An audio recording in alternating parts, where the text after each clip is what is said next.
Welcome to my room. I am on the Anthem of the Seas, Royal Caribbean, and we are currently in Juneau, Alaska. So matter of fact, right now, it's so funny. You guys are looking at me and I'm looking out a window. Water, mountains, beautiful clouds floating along. The scenery is incredible. We've already seen 5, 6, 7 whales this morning. I think I saw a couple, and then we saw like 5 at breakfast, literally right outside our buffet window. It's an interesting thing though, because I've had people tell me that they've been on multiple Alaska cruises and they've never seen a whale, and I can just spot them. Plus, I spend hours and hours out on my balcony, all bundled up, because I want to be able to see the whales. No joke. When I say all bundled up, for the people that are wondering what all bundled up means, literally, it is parkas. Oh, I don't know what I've got it on inside out. It's parkas. I have a heated jacket. I have heated scarves. Look at this. It's got the hood. It's got the whole thing here. Oh my gosh. And then I have the boots. This is my favorite. This is the iHood heated jacket. I'll tag it if I'm able to, but it's got the battery in here and it's got a detachable hood and it heats up and it is incredible. This is what I'm taking today. I'm going on a 6-hour trip to the Mendenhall Glacier.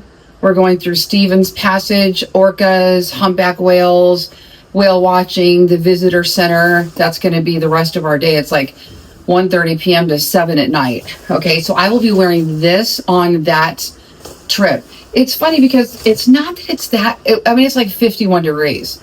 But when you get closer to the glacier, obviously you get colder. But it's when you're outside, you're standing on the balcony, the water's coming at you. Those are the times that I bring out the parka, not when I get off inland. Just because the longer you're out here, the colder it gets. Right now I've got on this little, just like my yoga jacket. I run around the ship in this. It's got the little thumb holes here, so it's comfortable, it's cozy. I'm filling up my coffee. Speaking of coffee, in case you're watching this because you want to be a traveler, or you are a traveler, you got to do these. You got to do these. This is already the best thing that I did this trip. So this is my 5th Alaska cruise, if I didn't say that already. And so you learn as you go do things. And it's not just Alaska. I did the Caribbean cruise a few months ago, and that one was the celebrity class edge ships, and they had more perks, I think. Here on the Royal Caribbean, I just heard a guy ask somebody, do you have to-go coffee cups? She literally said he had to go buy a coffee at this little Starbucks booth that they had because there's no to-go cups. But I had the hindsight to pick these up before we left. I got me a purple one and my mom a blue one.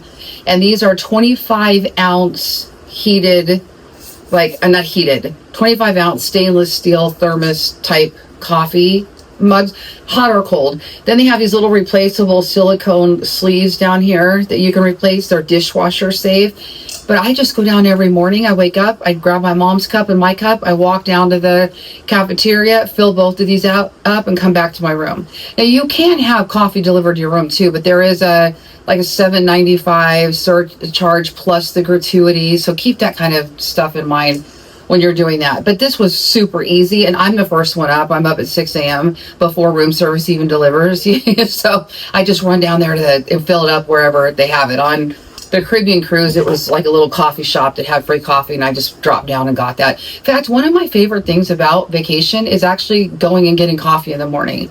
Whether it's hotel, wherever it is, there's just something about just throwing on the yoga pants and throwing on a little jacket like this, or summer dress or whatever it is in the summer, and just going down and getting that coffee and coming back up and that kind of thing. Now I'll talk a little bit about, look at us. I'm bringing these with us on our whale watching excursion. So these heat up, and they come in all different sizes. This one is the super warmer, and yesterday I was out on my balcony yesterday for 5 hours. It went by so fast. I loved every minute of it. I heated these up and I put them inside my boots. I just did one of these little numbers and put them in there. So they just heat up. You can put them anywhere you want. You can put them in your pockets. You can put them under your hat if you want to. You can put them in your shoes, like by your toes. So I'll bring those with us. But I like to have them and put them in my pocket, so at least my hands are warm wherever we are.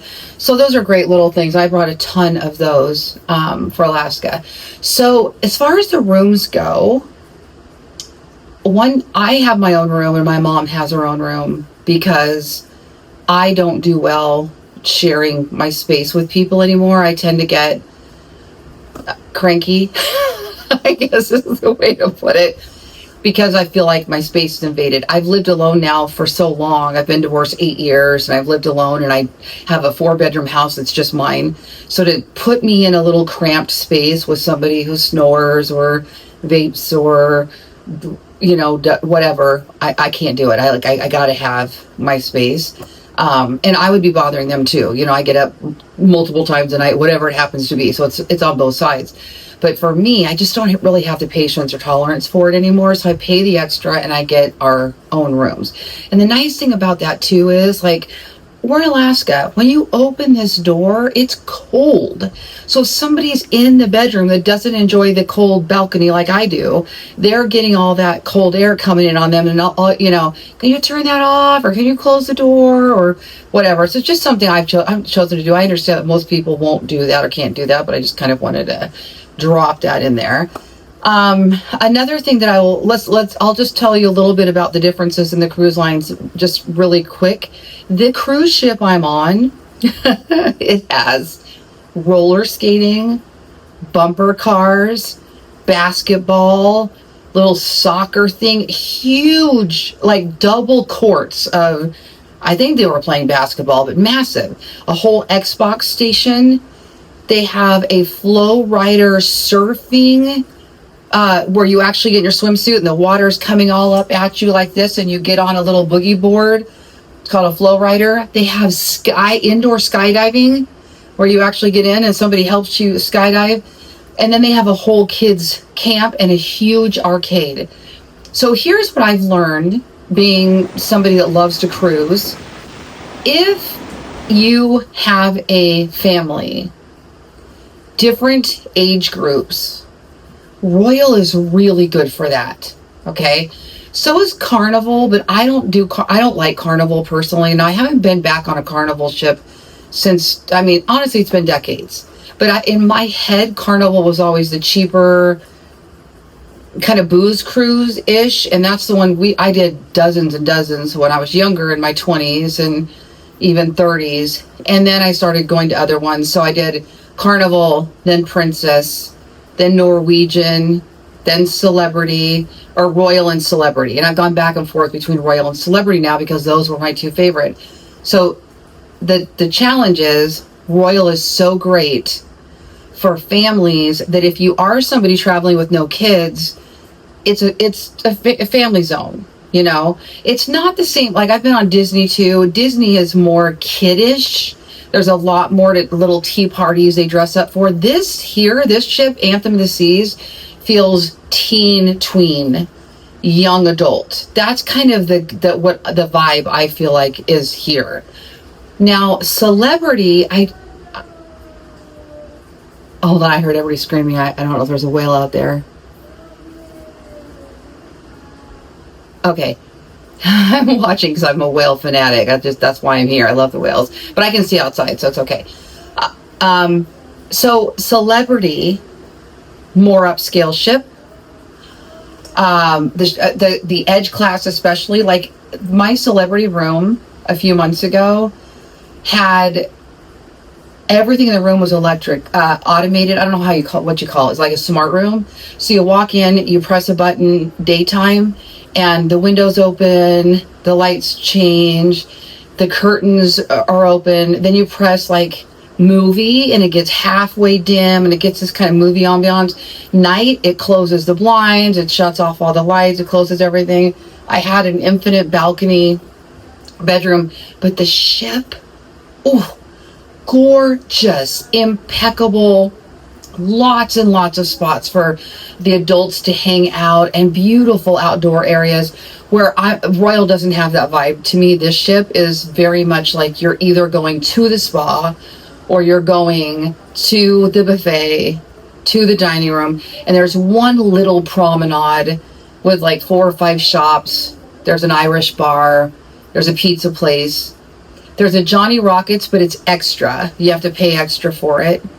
There is some upscale dining, but on Celebrity, there were so many spots and nooks, even swings and picture windows, and the ship was cool. I just wanted to be out and about on the ship because it was so beautiful. So some things to keep in mind there, right, is if you're really looking to turn it up, you really want to kind of, and you've got you're a younger adult, or you have younger adults with you, you have teens or tweens, I would go Royal. In general, that's been my experience so far as the two, Royal and Celebrity. Now, I went on Celebrity with mostly adults, and my 2 brothers were disappointed because they are both single men, but they're 40s and 50s, and it was to Alaska, and it felt too old for them. And I will agree that I would say the average age on that ship was probably 70. That's what it felt like anyway. So they were kind of wishing for more of a certain vibe. Now, I know there's adult only cruises. I know about Virgin. I haven't been on them. So but I'm just kind of, if you're trying to pick between them, I'm trying to give you just like a little bit of a comparison of what the differences are. I personally would not take my kids on Celebrity. I just don't think it has, I saw very few kids, and I shouldn't say shouldn't, I did once. And it was a very, very tiny little kids camp for my teenager. And she still met great kids, and they did fun things, but it wasn't anywhere like what this is. Absolutely incredible. And I will make a video later with some footage of that as well. If I don't have it here on the screen for you already, which I might, I'm going to be bringing a lot of it. The Celebrity Solstice, I think it was, and we went to the Caribbean. They had amazing parties at night. They had pool parties and the themes, and they gave us, it was almost like a rave outside. They gave us all glow sticks, and but they didn't have a sail away party, which was so weird. Now, Royal, I was out there dancing for 45 minutes. Royal had a sail away party, and they had all the usual dances and the wobble wobble and the cha-cha slide and all that kind of stuff. So in general, I feel like Royal just has a better, more of a turned up vibe, and Celebrity has more of a chill vibe. It's just quiet. It's more about the experience and the nature and the quiet and all of that kind of thing. The food on Celebrity was way, way better than Royal Anthem of the Seas. I have to say that, being a little spoiled now, this ship it's a little disappointing in the food department. We came right in and had a VIP upscale lunch with the Chops restaurant, and we ended up not even staying because it was not not a great meal. My mom's a vegetarian. There's not a lot of options. There's not an alternative vegetarian menu. There's not a vegetarian section on the menu. So you're kind of like, okay, potatoes, rice, and a side of vegetable. Where on Celebrity, we had 4 dining rooms with 4 different themes. Like, you could get Greek food, you get French food, you get American food, and you could order off all of the other menus, and it wasn't extra. So for me, food-wise, Celebrity blew Royal away. Now, it's fun that I can compare now because I've been on 2 within 3 months of each other. But there is a difference in the class of ship.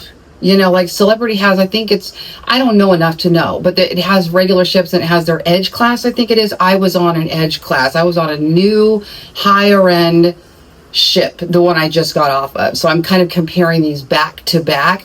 But I did do Celebrity to Alaska 2 years ago as well, and we loved the food, my brother and I. And I don't think that was a Edge class ship, but it might have been. I'd have to go back and look at it. So those would be my big things. If you like a little bit higher end, a little nicer, a little quieter, I'd go Celebrity. If you want to turn it up a little bit, you want more entertainment, the staff here is way more friendly and livelier than a Celebrity cruise. So it's almost like a trade-off. I wish I could combine them all into one. But I have cruised Norwegian. To me, it was a lesser class than Royal. And so I wound up settling between Royal and Celebrity so far as my favorite two. And at this point, I am going on Celebrity. No, I'm going on Royal again at the end of this year on a different ship to the Caribbean. So I'll get to compare just a little bit again on that one. But those are kind of like my top suggestions so far. And be prepared for upsells. Be prepared. They all have higher end dining options. They're going to try to sell you all the upscale packages. Celebrity, I didn't need it. Royal, you might need it. They've got an upscale sushi, Italian, steakhouse, and different things like that you might actually prefer. But they do have a free pizza station here, and they have like little sandwiches, little to go cookies and sandwiches in another little spot. But that's just, I don't know, it just didn't feel like it was that fancy. The spa was nice. I think the spa on Celebrity was much nicer, but the girl who did our facials yesterday was incredible. I've never had somebody do so much of a massage for a facial before. It's almost like we got less facial and more massage, but I was not complaining. It was absolutely fantastic. So that's all for today. We're going out to our adventure, and I will come back and share more with you guys. Why 5 times to Alaska? Because it's spiritual. It's just a good place to reset. I'm from Vegas. It's 103 degrees. This is cool. Bundle all up and have fun. It's just I don't always do cold vacations, but Alaska is something I have repeated over and over again because of the restoration that it gives me. I guess I'll just say that. So anyway, talk to you soon.